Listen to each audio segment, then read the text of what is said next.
Hello बच्चा party. तो कैसे हैं आप सब? बढ़िया।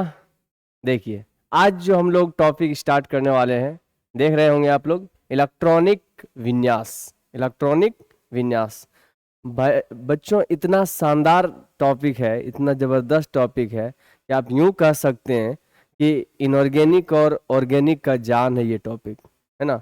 इसी के मदद से आप वैलेंस इलेक्ट्रॉन मतलब संयोजी इलेक्ट्रॉन, संयोजकता, ऑक्सीकरण, है ना, रासायनिक बंधन, कई सारे टॉपिक है जिसको हम लोग बढ़िया से एकदम तरीके से डिस्कस कर सकते हैं। ठीक है, तो ये टॉपिक बहुत ही अपने आप में एक शानदार स्थान रखता है केमिस्ट्री में।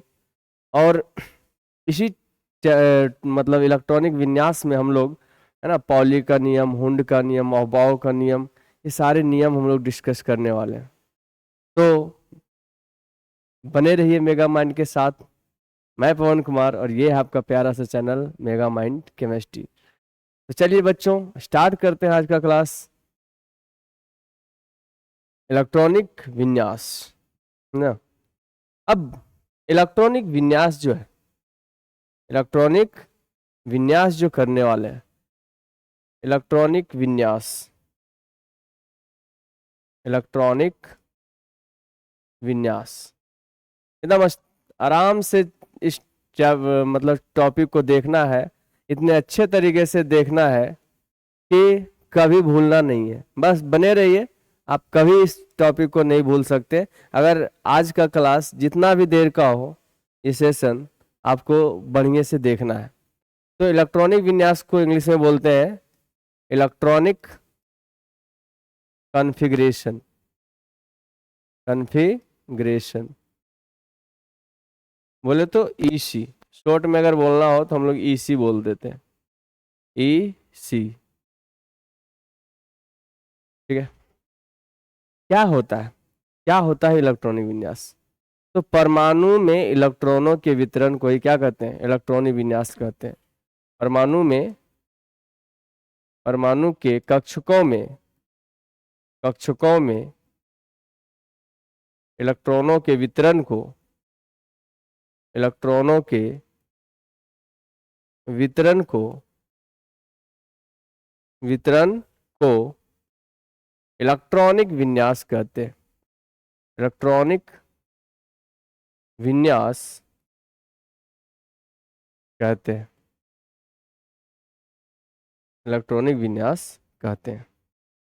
ठीक है बच्चों, तो अगर बात करें परमाणु का, तो आप देख सकते हैं परमाणु इस तरह से हम लोग बनाते हैं। परमाणु का एक नाभिक होता है, नाभिक के बाहर में इस तरह से इनकी कक्षाएं होती है, और इन कक्षाओं में रहते हैं इलेक्ट्रॉन, इन कक्षाओं में रहते हैं इलेक्ट्रॉन। ठीक है, तो आपको एक चीज और समझना चाहिए। हम जब क्वांटम संख्या पढ़ रहे थे तो वहां पे हमने बात किया था कि परमाणु के अंदर में होता है कक्षा। परमाणु के अंदर में क्या होता है? कक्षा होता है। कक्षा के अंदर में क्या होता है बच्चों?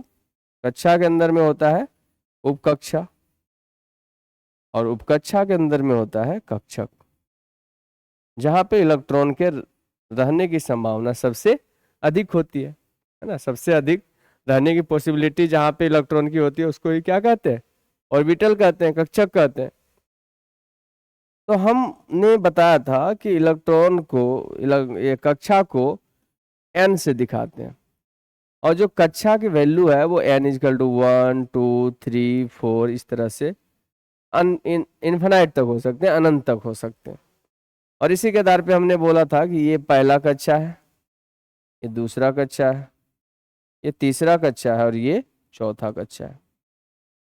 ठीक है, और इसी को हम के सेल भी कहते हैं। के का मतलब कर्नेल होता है, के का मतलब कर्नेल होता है, तो इसको के सेल भी कहते हैं, इसको एल सेल, इसको एम सेल, इसको एन सेल, एन कक्षा। फिर बच्चों बात करते हैं कि उपकक्षा के लिए, तो उपकक्षा को हम लोग एल से दिखा रहे थे, एल से दिखाते हैं, और इसका वैल्यू 0 1 2 3 इस तरह से n-1 तक होता है, जो कि क्वांटम संख्या का पार्ट है।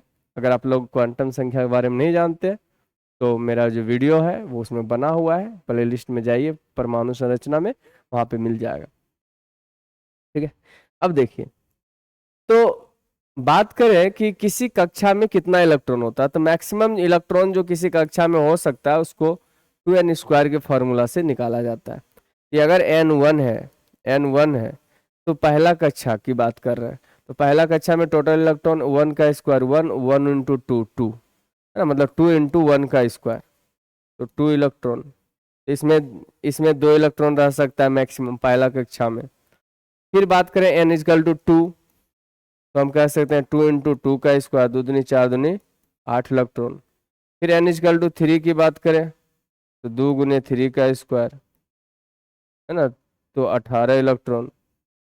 फिर n=4 की बात करें तो 2 इंटू 4 का स्क्वायर, 32 इलेक्ट्रॉन, है ना। तो पहला कक्षा में ज़्यादा से ज़्यादा 2 इलेक्ट्रॉन, दूसरा में 8 इलेक्ट्रॉन, तीसरा में 18 इलेक्ट्रॉन और चौथा में 32 इलेक्ट्रॉन रह सकता है। ठीक है बच्चों। अब देखिए, जो कक्षक है, कक्षक को हम कैसे दिखा सकते हैं? कक्षक को हम लोग n और l के सहयोग से दिखाते हैं, n l के रूप में, इस तरह से nl के रूप में, जहां n किसको दिखाता है? कक्षा संख्या को, और l दिखाता है उपकक्षा को। एक चीज और ध्यान रखिएगा कि जब l 0 होता है तो इसको हम s उपकक्षा बोलते हैं, जब l 1 होता है तो इसको p उपकक्षा बोलते हैं, l 2 होता है ना तो d उपकक्षा कहते हैं, l 3 होता है तो f उपकक्षा कहते हैं। इस तरह से इसका नाम दिया गया है। जिस तरह से n=1 को हम लोग k कक्षा बोलते हैं, n=2 को l कक्षा कहते हैं, n=3 को m कक्षा कहते हैं, n=4 को l कक्षा कहते हैं, n k l m n कक्षा कहते हैं। ठीक है बच्चा बाटी। अब यह nl है ना, क्या है? nl। तो किसी, ये हमने देखा कि किसी कक्षा में मैक्सिमम इलेक्ट्रॉन की संख्या ये है। अब एक बार हम लोग बात कर लेते हैं किसी उपकक्षा में मैक्सिमम इलेक्ट्रॉन कितना हो सकता है। वैसे ये सब हम लोग क्वांटम संख्या में पढ़े हैं थोड़ा सा, लेकिन चाहिए इसके बारे में जानना पड़ेगा। तो उपकक्षा में अधिकतम इलेक्ट्रॉन की संख्या, अधिकतम इलेक्ट्रॉन की संख्या को निकालने का जो फॉर्मूला है अपने पास वो है 2 इंटू 12 प्लस 1, 2 इंटू 12 प्लस 1। तो अगर हम एस उपकक्षा की बात करें बच्चों, एस उपकक्षा की, तो एस उपकक्षा के लिए एल होता है 0। जब एल 0 होता है तो जो नंबर ऑफ इलेक्ट्रॉन्स होंगे, तो एस उपकक्षा में जो number of electrons, maximum number of electrons होंगे, जब एल 0 रख देंगे तो 2 गुने 0 0, 0 प्लस 1 1, 1 गुने 2 2। एस उपकक्षा में मैक्सिमम 2 इलेक्ट्रॉन रह सकता है। बात करते हैं पी उपकक्षा की, पी उपकक्षा की, तो पी उपकक्षा में L1 होता है, और जब L1 होता है तो हम कह सकते हैं 1 इंटू 2 2 प्लस 1 3, 3 इंटू 2 6, है ना। फिर बात करते हैं डी उपकक्षा की, तो L कितना होता है? 2 होता है। L कितना होता है? 2, तो 2 दूनी 4 और 1 5, 5 दूनी 10 इलेक्ट्रॉन। और बात करें एफ उपकक्षा की, तो L3 होता है, तो 3 होता है, तो अगर हम 3 रखते हैं, 3 दूनी 6, 1 7, 7 दूनी 14 इलेक्ट्रॉन। ठीक है बच्चों। तो एस उपकक्षा में 2 इलेक्ट्रॉन रह सकता है, पी उपकक्षा में 6 इलेक्ट्रॉन रह सकता है, डी उपकक्षा में 10 इलेक्ट्रॉन, और एफ उपकक्षा में 14 इलेक्ट्रॉन रह सकता है। तो ये था बेसिक बात, इतना कम से कम जानना पड़ेगा इलेक्ट्रॉनिक विन्यास को लिखने के लिए। क्या क्या चीज जानना पड़ेगा? पहला चीज तो ये जानना है इलेक्ट्रॉनिक विन्यास का मतलब क्या होता है। तो इलेक्ट्रॉनिक विन्यास का मतलब होता है कि परमाणु के कक्षकों में इलेक्ट्रॉन का वितरण, परमाणु के कक्षकों में इलेक्ट्रॉन का वितरण ही क्या कहलाता है? इलेक्ट्रॉनिक विन्यास कहलाता है। और हमने देखा कि परमाणु के अंदर कक्षा, कक्षा के अंदर उपकक्षा, उपकक्षा के अंदर कक्षक। कक्षा को n से दिखाएंगे तो आपके पास k l m n इस तरह से कक्षा कक्षा हो सकता है। उपकक्षा को हम लोग दिखाते हैं s p d f उपकक्षा। और अगर कक्षा को दिखाना है तो कक्षा और उपकक्षा को एक साथ लिखेंगे nl के रूप में।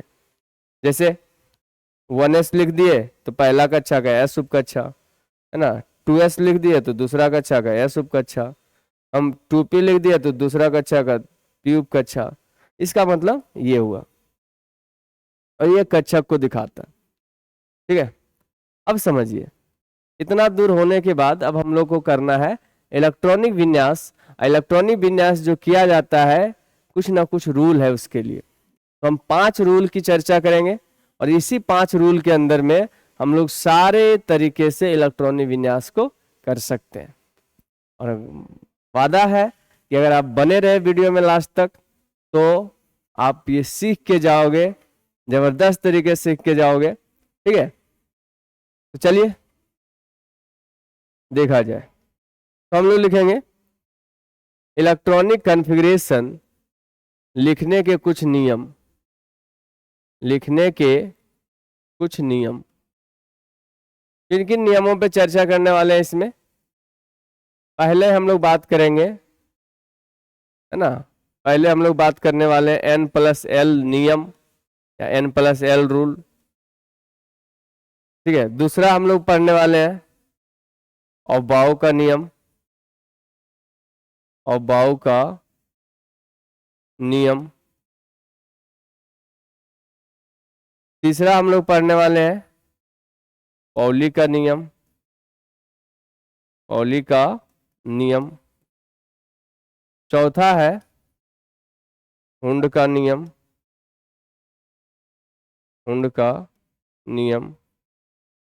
और पांचवा है अस्थायित्व का नियम, अस्थायित्व का नियम।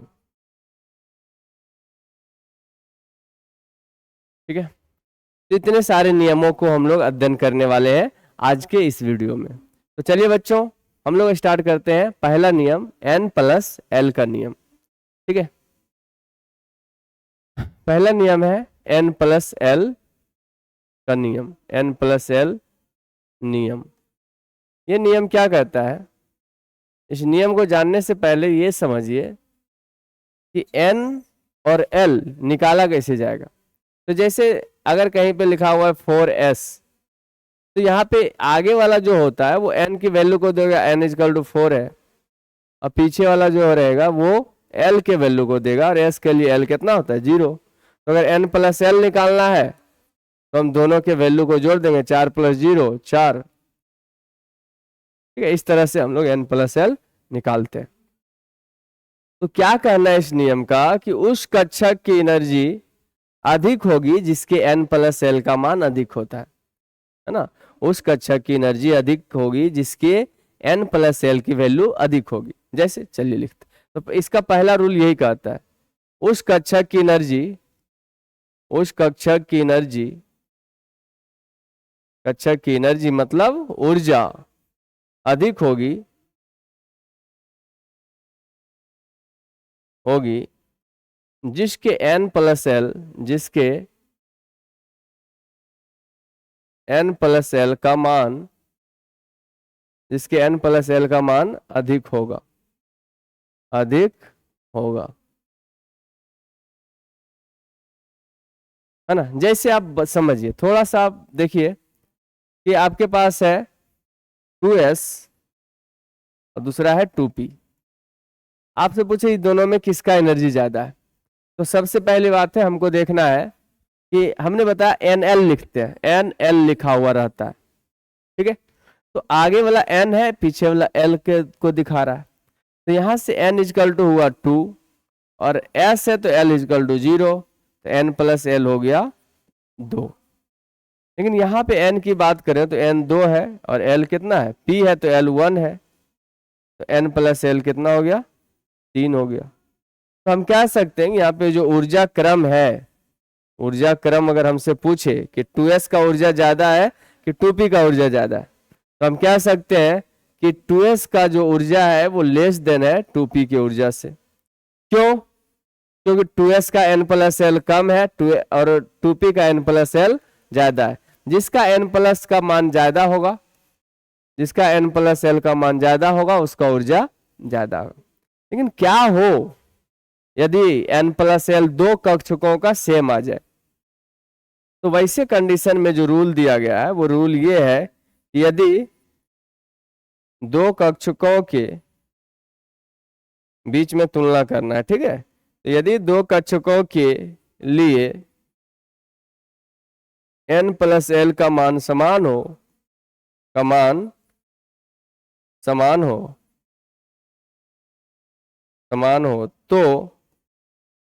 तो उस कक्षक की ऊर्जा अधिक होगी। तो उस कक्षक की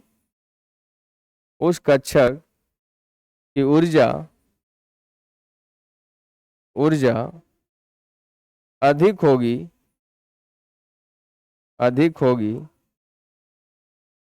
जिसके n का मान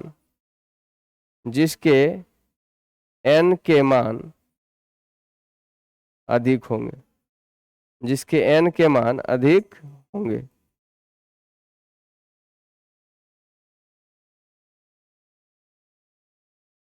ठीक है बच्चों, देखिए अब हम एक एग्जांपल लेते हैं।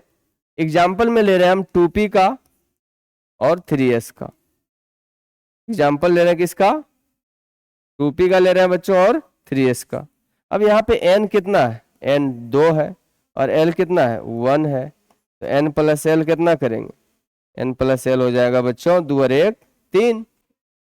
लेकिन अगर यहाँ पे देखें, यहाँ पे n कितना है?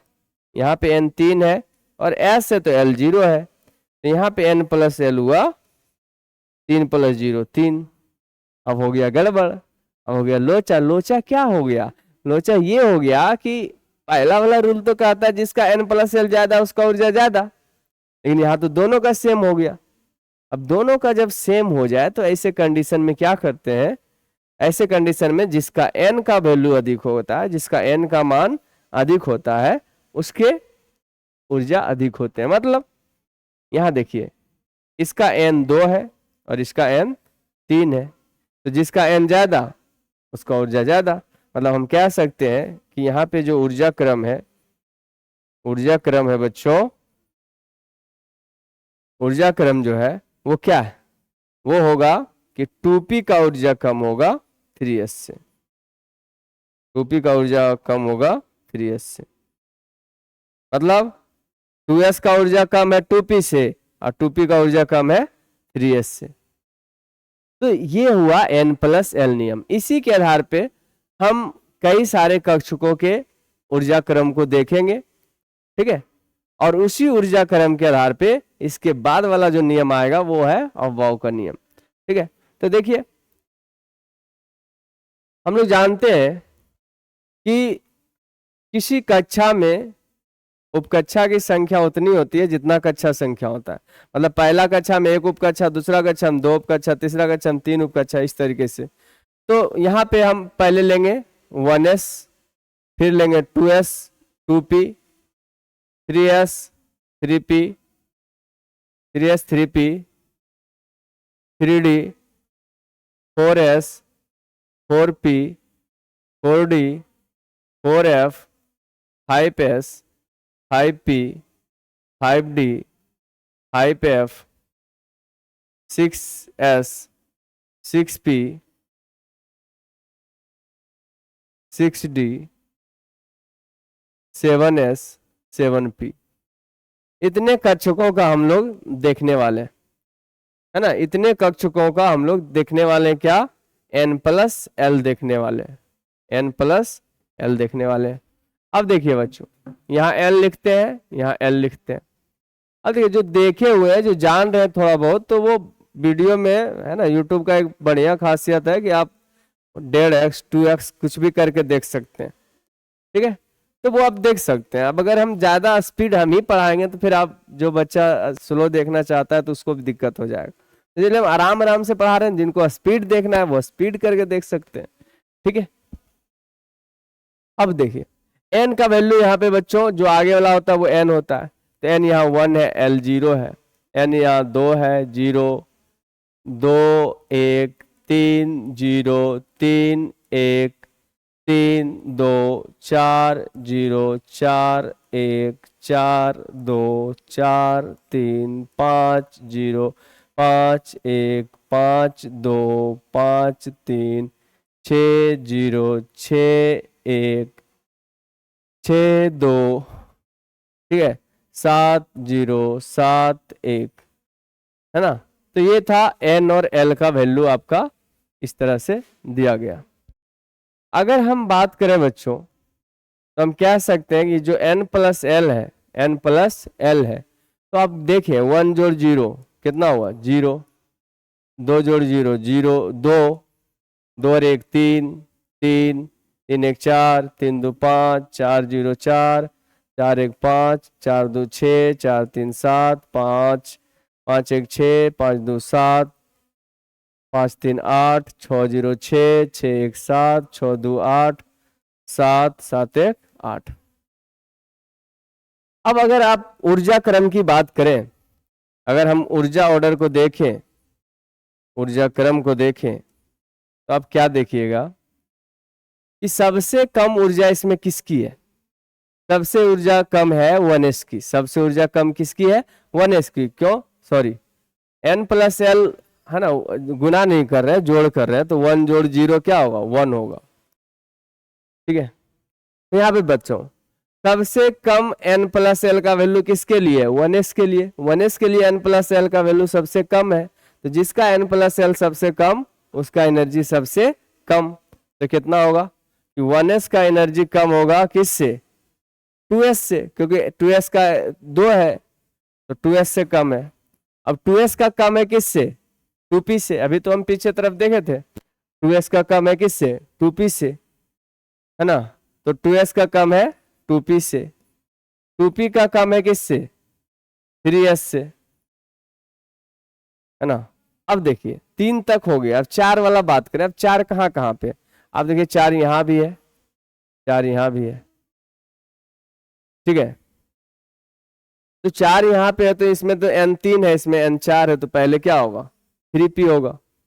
तो 3s से कम है, 3s से ज्यादा है कौन? 3p। 3p से ज्यादा है कौन? 4s।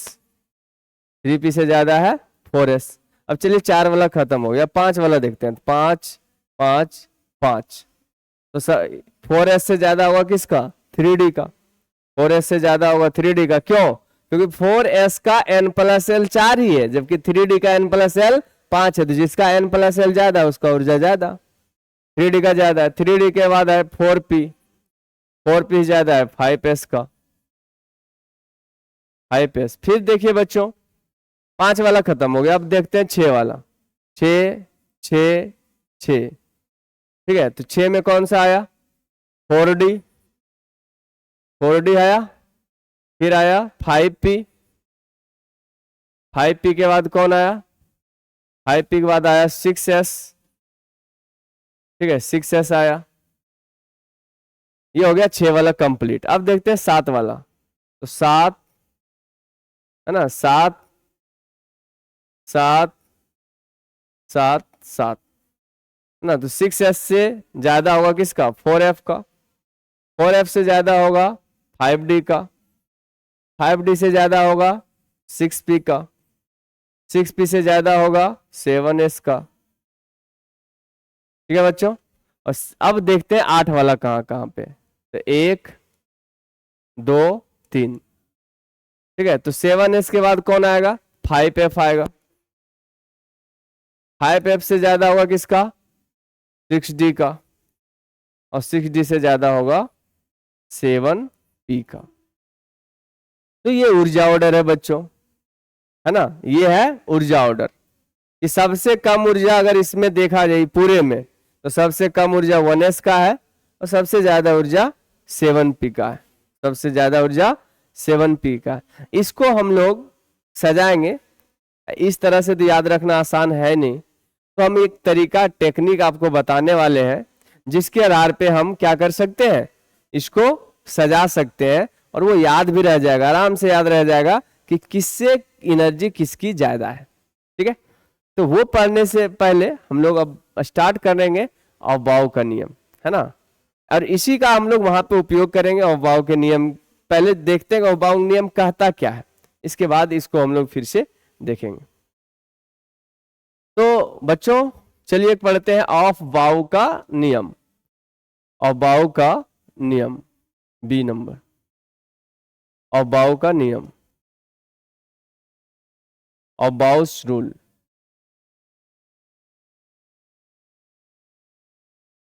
है ना। अब देखिए अवबाव का जो मीनिंग है, अफबाऊ किसी साइंटिस्ट का नाम नहीं। एक बार क्वेश्चन में आया था कि निम्नलिखित में कौन है ना किसी साइंटिस्ट के नाम पे रूल नहीं है। तो अफबाऊ का नियम कि अफबाऊ कोई साइंटिस्ट नहीं था। अफबाऊ का मतलब जो होता है वो तो होता है निर्माण करना या निर्माण होना। तो हम यहाँ निर्माण कर रहे हैं किसके? कक्षकों का। कक्षकों में इलेक्ट्रॉन को भर रहे हैं और कक्षक का निर्माण कर रहे हैं। ठीक है, कक्षकों को भरेंगे इलेक्ट्रॉन से और कक्षक का निर्माण करेंगे, इसीलिए इसको अफबाऊ का नियम कहते हैं, है ना। तो ये नियम क्या कहता है कि कक्षकों में इलेक्ट्रॉन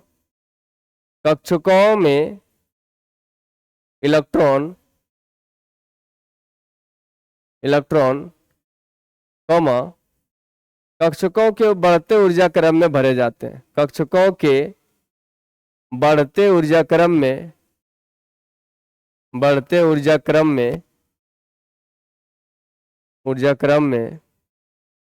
जाते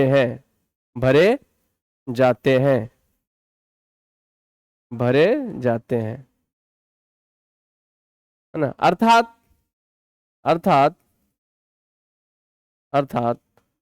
सबसे कम ऊर्जा वाले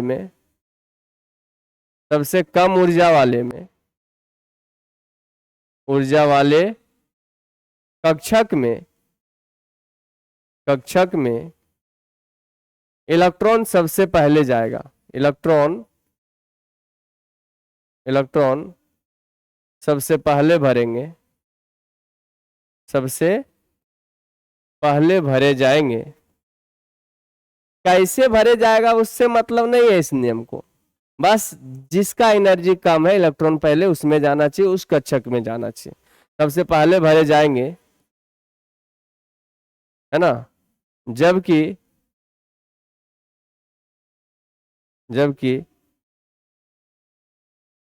अधिक ऊर्जा वाले में ऊर्जा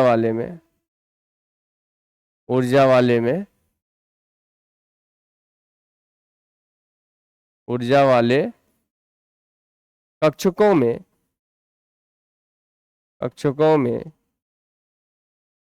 बाद में भरे जाएंगे, भरेंगे। तो ऐसा है कि सबसे पहले कम ऊर्जा वाले कक्षकों में इलेक्ट्रॉन भरेंगे, इसके बाद उससे अधिक ऊर्जा वाले में, उसके बाद उससे अधिक ऊर्जा वाले में, उससे बाद उसके अधिक ऊर्जा वाले में। लेकिन पहले जब तक जिसका एनर्जी कम है उसको नहीं भर दिए, उससे पहले आपको आगे वाले में नहीं जाना है। ठीक है, तो कह सकते हैं कि अगर इसके आधार पे देखा जाए तो इलेक्ट्रॉन सबसे पहले 1s में जाना चाहिए, फिर 2s में जाएगा, फिर 2p में। 1s भरेगा तब 2s में जाएगा, 2s भरेगा तब 2p में जाएगा, 2p भरेगा तब 3s में, 3s भरेगा तब 3p में, 3p भरेगा तब 4s में, 4s भरेगा तब 3d में। तो ये है ऑर्डर, है ना। इस ऑर्डर में इलेक्ट्रॉन भरे जाएंगे। मतलब जिसकी एनर्जी कम है, जो ज्यादा भूखा है उसको पूरी पहले मिलना चाहिए, है ना। घर में सबसे पहले मिठाई उसको मिलना चाहिए जो बच्चा छोटा है। छोटे बच्चों का एनर्जी झट से खत्म होता है, झट से उसको खाना चाहिए। भले दो कम एक रोटी खाता है लेकिन उसको भूख लगता है तो पहले उसी को मिलता है पूरी सब्जी, है ना। उसी तरह से इलेक्ट्रॉनिक विन्यास में इलेक्ट्रॉन सबसे पहले उसको दिया जाएगा जिसकी एनर्जी कम होगी। ये कहना है किनका? ये कहना है अफबाऊ का, अफबाऊ के नियम का।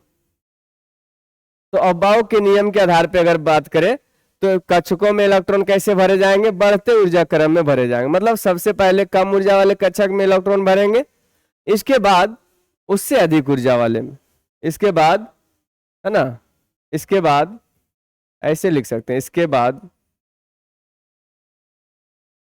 उससे अधिक ऊर्जा वाले कक्षकों में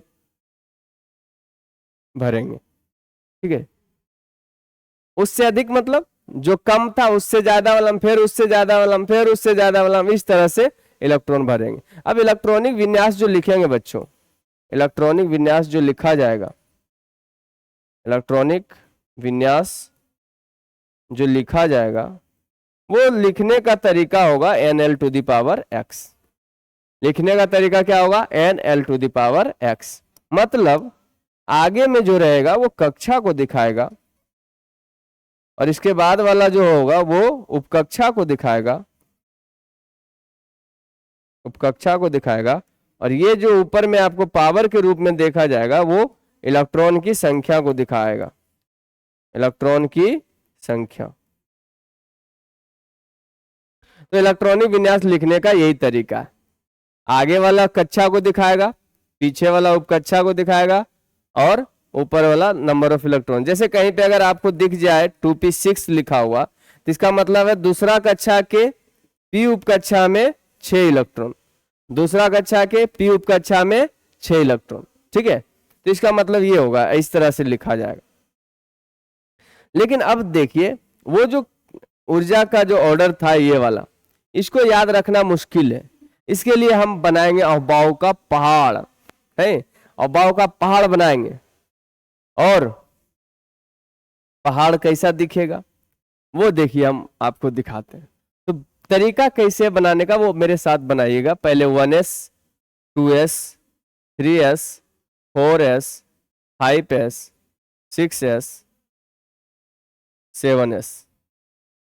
2s के बगल में 2p देंगे, 2p के बगल या 3s के बगल में 3p 3d, है ना। पहला कक्षा में एक उपकक्षा केवल s, दूसरा कक्षा में 2 उपकक्षा s और p, तीसरा कक्षा में 3 उपकक्षा s p d, चौथा कक्षा में 4 उपकक्षा 4s 4p 4d 4f, पांचवा में 5 उपकक्षा 5s 5p 5d 5f, है ना 5g, है ना। 5G पहले नहीं आया होता, अब आ गया, लेकिन अभी इसमें 5G आया नहीं है, इलेक्ट्रॉनिक विन्यास में भी 5G नहीं है। क्यों? क्योंकि टोटल 118 इलेक्ट्रॉन है, क्योंकि 118 तत्व है तो 118 इलेक्ट्रॉन होगा मैक्सिमम, उतने इलेक्ट्रॉन का हमको भरना हो है। तो 6s 6p 6d और 7 में चलेंगे 7s 7p, इतना में ही 118 इलेक्ट्रॉन पूरा हो जाएगा। और इतना ही हमने लिखा भी है, उधर हमने इतना का ही एनर्जी ऑर्डर लिखा है। तो बच्चों सबसे पहले जब इलेक्ट्रॉन आएगा, कौन आएगा? अपना इलेक्ट्रॉन आएगा, तो सबसे पहले जाएगा 1s में, फिर जाएगा 2s में, फिर जाएगा 2p में, इस तरह से, है ना, इलेक्ट्रॉन आएंगे जाएंगे।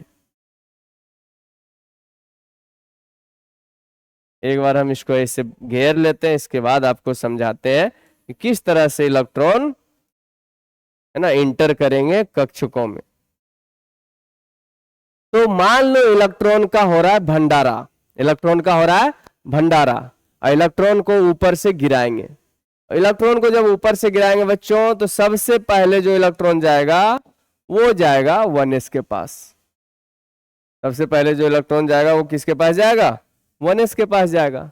जैसे ही 1s भरेगा, तो फिर 1s भरने के बाद इलेक्ट्रॉन इधर से एंट्री मारेगा, पीछे से इधर से एंट्री मारेगा, फिर 2s भरेगा। जब 2s भर जाएगा तो इलेक्ट्रॉन कहां पे जाएगा? फिर पीछे से फिर एंट्री मारेगा और जाएगा 2p के पास। 2p भर जाएगा तो जाएगा 3s के पास, 3s भर जाएगा तो फिर पीछे से जाएगा किसके पास? 3p के पास, 3p भर जाएगा 4s, 4s भर जाएगा 3d, 3d भर जाएगा 4p, 4p भर जाएगा 5s, 5s भर जाएगा 4d, 4d भर जाएगा 5p, 5p भर जाएगा 6s।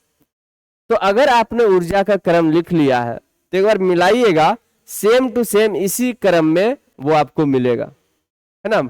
सबसे कम एनर्जी 1s का, इससे ज्यादा 2s का, इससे ज्यादा 2p का, इससे ज्यादा 3s का, इससे ज्यादा 3p का, इससे ज्यादा 4s का, इससे ज्यादा 3d का। तो ये जो बनाया है ये एनर्जी के ऑर्डर में ही बनाया है, जिसका एनर्जी कम है उसमें इलेक्ट्रॉन पहले घुसेगा। ठीक है, इसके बाद ये देखिए बच्चों, ऐसे यहां बात करें इस तरह से, इस तरह से होगा। और इसी के आधार पे हम लोग अब इलेक्ट्रॉनिक कॉन्फ़िगरेशन करना शुरू करते हैं, है ना। 118 तत्व के लिए यहाँ पे व्यवस्था हो रखा है, टोटल 118 पूरी है ना, और उसको बांटना है। देखिए किस तरह से बटेगा, हमने आपको बताया था, अभी तो पिछले में बताया था बच्चों कि S में ज्यादा से ज्यादा एस ज्यादा से ज्यादा 2 पूरी खा सकता है, पी ज्यादा से ज्यादा 6 पूरी खाएगा, डी ज्यादा से ज्यादा 10 पूरी खाएगा, और एफ ज्यादा से ज्यादा 14 पूरी खाएगा। कितना पूरी खाएगा? 14 पूरी खाएगा। तो इसके आधार पे अगर बात करें तो हम कह सकते हैं, है ना, क्या कह सकते हैं कि हाइड्रोजन का इलेक्ट्रॉनिक कन्फिगरेशन करना है तो हाइड्रोजन में इलेक्ट्रॉन एक ही होता है। एक इलेक्ट्रॉन एक पूरी ऊपर से गिरा है, वो पूरी लोक लिया कौन? 1s। 1s ने कहा भाई साहब हमको तो 2 पूरी चाहिए, एक पूरी से काम नहीं चलेगा, लेकिन चलो आ रहा है तो आने दो, एक है तो एक ही सही। तो इसको कैसे लिखेंगे? 1s1, पहला कक्षा एस उपकक्षा एक इलेक्ट्रॉन। ठीक है, अब बात करें हीलियम का, तो हीलियम के पास, हीलियम में इलेक्ट्रॉन 2 होता है। जैसे इलेक्ट्रॉन का बंटवारा करने निकले, दोनों का दोनों इलेक्ट्रॉन 1s पकड़ लिया, बोला नहीं भाई पहले हम, मेरा भरना चाहिए, मेरा एनर्जी सबसे कम है ना। तो इसका एनर्जी सबसे कम था तो इसको 2 इलेक्ट्रॉन दे दिया गया, तो बोले चलो 1s2 हो गया। फिर आया लिथियम, लिथियम में इलेक्ट्रॉन 3 होता है। अब 3 इलेक्ट्रॉन आया तो ये तो 2 इलेक्ट्रॉन है ना, 2 ही पूरी खाता है, 3 पूरी आ गया, 2 पूरी खुद खाएगा, फिर एक पूरी जब बचेगा, हाँ भाई ले लो तुम 2s ले लो, तुम ले लो, हमको जरूरत नहीं है, हम 2 पूरी खाते हैं, मेरा 2 पूरी हो गया। ठीक है, तो ये हो गया 1s ट्रांसफर कर देगा एक इलेक्ट्रॉन को किसके पास? 2s के पास। तो ये हो जाएगा क्या? 1s2 2s1। बेरिलियम की बात करें बच्चों तो इलेक्ट्रॉन होगा कितना? 4। तो इसको इलेक्ट्रॉनिक विन्यास होगा 1s2, तो 2 इलेक्ट्रॉन 1s रख लेगा, 2 इलेक्ट्रॉन 2s रख लेगा, तो होगा क्या? 1s2 2s2। अगर हम बात करें बेरिलियम के बाद आता है बोरोन, तो बोरोन में इलेक्ट्रॉन 5 होता है, तो 5 इलेक्ट्रॉन के लिए लिखेंगे 1s2 2s2, और 2s भी भर जाएगा तो इलेक्ट्रॉन 2p में जाएगा। लेकिन p तो 6 को लेता है ना, लेकिन बच्चों भोज के टाइम में 6 पूरी खाने वाला क्यों, अगर अब पूरी बचा ही नहीं, एक पूरी बचा है तो एक पूरी लेके संतोष कर सकता है नहीं, तो 2p1 हो जाएगा। कार्बन की बात करें तो इलेक्ट्रॉन कितना? इलेक्ट्रॉन 6 हो गया, तो 6 इलेक्ट्रॉन के लिए क्या करेंगे? 1s2 2s2 2p2। नाइट्रोजन की बात करें इलेक्ट्रॉन 7 हो गया, 1s2 2s2 2p3। ऑक्सीजन की बात करें तो इलेक्ट्रॉन 8 हो गया, 1s2 2s2 2p4, है ना। और थोड़ा सा आगे बढ़ते हैं, फ्लोरीन की बात करें तो इलेक्ट्रॉन 9 गो हो गया, 1s2 2s2 2p5। नियोन की बात करें बच्चों तो इलेक्ट्रॉन 10 हो गया इसमें, क्योंकि नियोन की परमाणु संख्या कितना? 10, तो इलेक्ट्रॉन भी 10, है ना। ये होगा 1s2 2s2 2p6, 1s2 2s2 2p6, है ना। फिर हम बात करें सोडियम का, तो सोडियम में इलेक्ट्रॉन 11 होता है, सोडियम में इलेक्ट्रॉन कितना होता है? 11 इलेक्ट्रॉन होता है। तो इसका इलेक्ट्रॉनिक कन्फिगरेशन करें 1s2 2s2 2p6, 2 2 4 6 10 इलेक्ट्रॉन। लेकिन अब 2p भी भर गया, क्यों? क्योंकि p 6 को लेता है, 6 पूरी खाता है, 2p भी भर गया बच्चों। अब इलेक्ट्रॉन किस में जाएगा? 3s में। अब इलेक्ट्रॉन 3s में जाएगा, तो 3s में जाएगा तो क्या हो जाएगा? हो जाएगा 3s। लेकिन बचा s 2 को लेता है, s किसी का भी हो 2 को इलेक्ट्रॉन, p किसी का भी हो 6 इलेक्ट्रॉन, d किसी का भी हो, वो उससे मतलब नहीं है कि किस कक्षा का s है, मतलब ये है कि s है और s है तो 2 इलेक्ट्रॉन लेगा, तो इसका हो जाएगा 3s1। इसी तरह से मैग्नीशियम की बात करें तो इलेक्ट्रॉन 12 हो जाएगा और इसका इलेक्ट्रॉनिक कन्फिगरेशन होगा 1s2 2s2 2p6 3s2।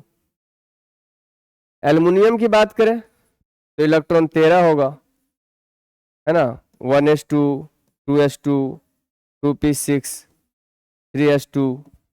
लेकिन बच्चों अब s भर गया, 3s भर गया, 3s भर जाएगा तो इलेक्ट्रॉन किसके पास जाएगा?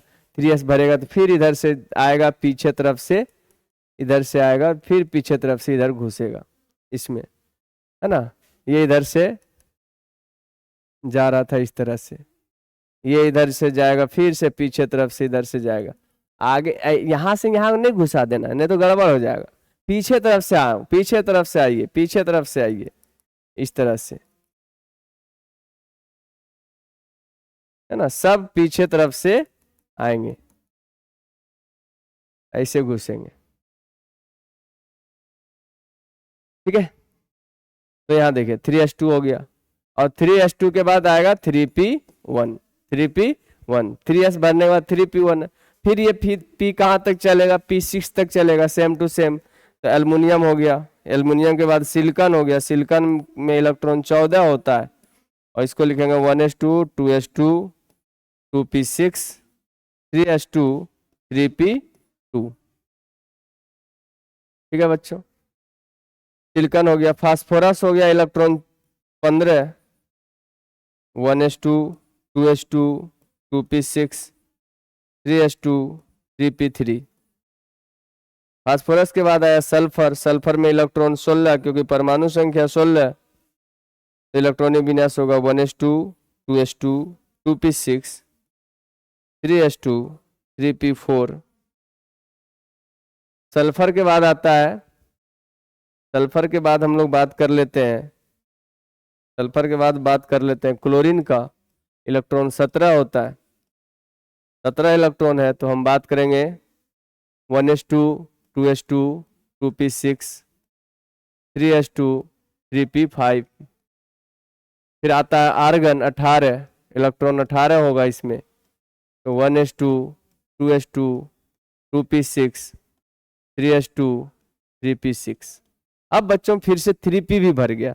अब जब 3p भर गया, 3p भर गया, तो इलेक्ट्रॉन फिर से कहाँ जाएगा, 4s में जाएगा। 3p के बाद किस में जाएगा, 4s में जाएगा। ठीक है, 4s में जब जाएगा, देखिए इसका क्या लिखेंगे हम, पोटेशियम में इलेक्ट्रॉन 19 होता है ना, आप ऐसे भी लिख सकते हैं, पोटेशियम है तो परमाणु संख्या 19 है, तो इलेक्ट्रॉन भी 19 ही हो, तो यहाँ पे हम लिख सकते हैं 1s2, 2s2, 2p6, 3s2, 3p6 और 4s1, 4s1 हो जाएगा। अब क्यों, क्योंकि 3p के भरने के बाद 4s ही आता है, 3d नहीं आता है।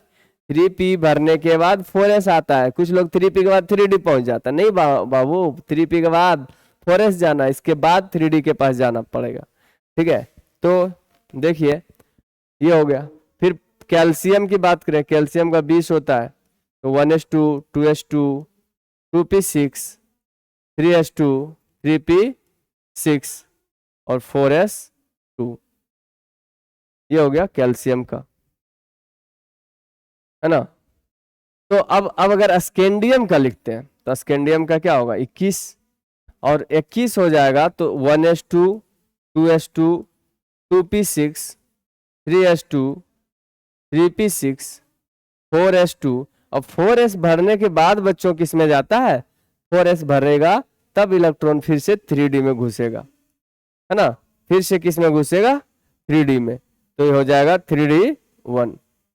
अब आपको पता है डी में 10 तक जाएगा, तो 21 में d1, 22 में d2, 23 में d3, लेकिन 24 में जो क्रोमियम है उसका हम लोग बात करेंगे लास्ट में, कि इसका इलेक्ट्रॉनिक विन्यास इस तरह से होता है 1s2, 2s2।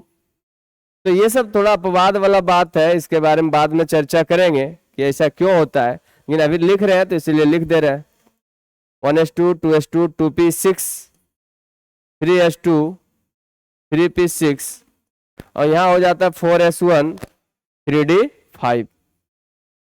हम लोग पढ़ेंगे स्थायित्व का नियम, वहां पे देखेंगे कि अर्धपूरित पर्णपूरित कक्षक ज्यादा स्थायी होता है, इसलिए ऐसा बन जाएगा।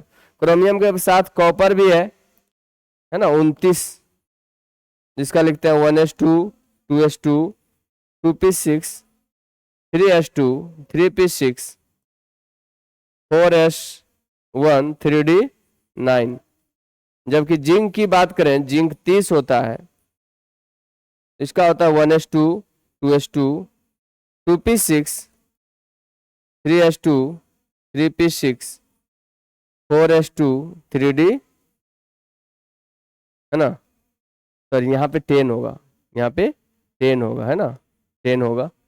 और यहाँ पे होगा 3D10, है ना। तो आप देख सकते हैं बच्चों कि इलेक्ट्रॉनिक विन्यास मेन रूप से 30 तक बहुत इंपॉर्टेंट है। 11-12 के लिहाज से इलेक्ट्रॉनिक विन्यास 30 तक बहुत इंपॉर्टेंट है, इसीलिए हमने 30 तक लिख दिया। अब बोले सर बीच में छोड़ दिया, तो वो आप कर लीजिएगा ना, एक एक बढ़ाते जाना, D1 से D2, D2 से D3, बाकी बात सब सेम ही रहेगा।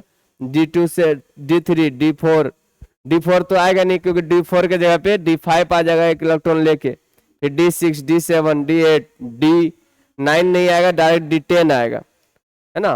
तो इस तरह से टोटल 30 तक होगा। तो आज हम लोग यहीं पे छोड़ते हैं।